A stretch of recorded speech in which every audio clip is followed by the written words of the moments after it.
आज मैं आया हूँ मूल रूप से, आज शाम को श्रम दिवस पर इंटक का कार्यक्रम है, उसमें आया हूँ शाम को 5 बजे। मेरा मूल कार्यक्रम तो वो है, लेकिन अब जब आए हैं तो सब लोगों के मिलना जुलना हो जाता है।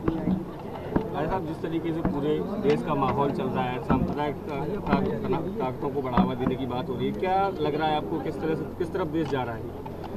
मैं तो आपसे पूछता हूँ, महंगाई का असर आपके बजट पे पड़ा कि नहीं पड़ा? बताओ हाँ कि ना? बिल्कुल पड़ा है ना।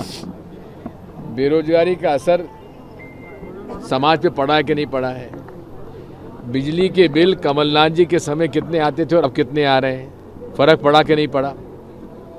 प्रद्युमन सिंह यहाँ के बिजली मंत्री हैं, खुद खंबे पे चढ़ जाते हैं लेकिन बिजली कट रही है। नाटक नौटंकी के अलावा प्रद्युमन का कोई दूसरा इलाज नहीं है। ये वो लोग हैं जिन्होंने कि कांग्रेस पार्टी से जीत कर गए और बेईमानी की कांग्रेस के साथ, पता नहीं कितने करोड़ में बिके, किस पद के लिए बिके। तो इसलिए से आज बिजली का संकट मूल रूप से इसलिए है क्योंकि स्थापित जो बिजली घर हैं वो बंद पड़े हैं, जो बिजली का उत्पादन नहीं कर पा रहे हैं। क्यों नहीं कर पा रहे हैं? क्योंकि उन्हें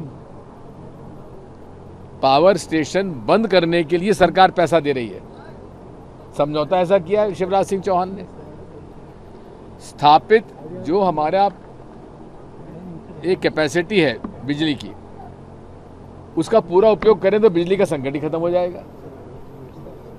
लेकिन पूरे तरीके से आज बिजली का संकट देश में हो गया है, जबकि कोयले का उत्पादन कोल इंडिया बताता है हमने ज़्यादा कोल सप्लाई किया, तो गया कहाँ ये सारा का सारा जो शॉर्टेज बताया जा रहा है, इसमें मुझे न कुछ षड्यंत्र इसलिए नज़र आता है कि विदेशों से कोयला आयात करने का इनको कारण मिल जाए, ये उसके कारण मुझे नज़र आते हैं। लाउड स्पीकर को लेकर सियासत हो रही है। अरे देखो, इनको तो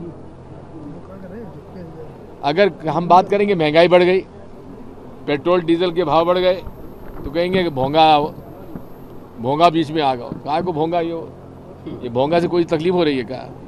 बात यह है कि ये बेरोजगारी बढ़ती जा रही है कि हमें हिजाब चाहिए, हमें हलाल का बिंदु उठाना है। ये कोई मुद्दे हैं क्या? केवल देश की समस्याओं से और गरीब मजदूर की समस्याओं से ध्यान हटाने के लिए सब किया जा रहा है। आज किसान परेशान है, खाद के भाव बढ़ते जा रहे हैं। 50 किलो का कट्टा आता था, 45 किलो का हो गया। खाद काला बाजारी में बिक रही है, किसानों का माल चना नहीं खरीदा गया। आज इस सब कारण से ध्यान बांटने के लिए ये धार्मिक उन्माद फैलाना चाह रहे हैं।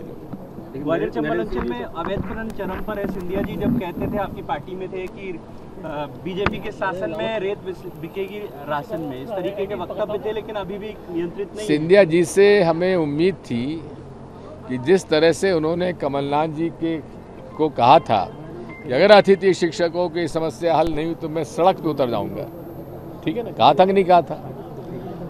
अब देश में महंगाई बढ़ती जा रही है, बेरोजगारी बढ़ती जा रही है, अवैध रेत खनन का रिकॉर्ड कायम हो रहा है। पूरी भाजपा, मुख्यमंत्री के परिवार से लेकर छोटे छोटे कार्यकर्ता सब रेत के अवैध व्यापार में लगे हुए हैं। तब सिंधिया जी चुप क्यों हैं? सड़क के ऊपर क्यों नहीं उतर रहे? ऐसा कौन सा लोभ दे दिया शिवराज जी ने, ऐसा कौन सा लोभ दे दिया मोदी जी ने, जिसकी वजह से वो चुप साधे हुए हैं? अब लोग बाग बताते हैं कि कहाँ तक सही मुझे नहीं मालूम कि ग्वालियर की सरकारी कहीं ज़मीन कहीं मिलती है तो उसमें कम बाउंड्री हो जाती है। ये कहाँ तक सही, इसकी जांच पड़ताल हम कर रहे हैं।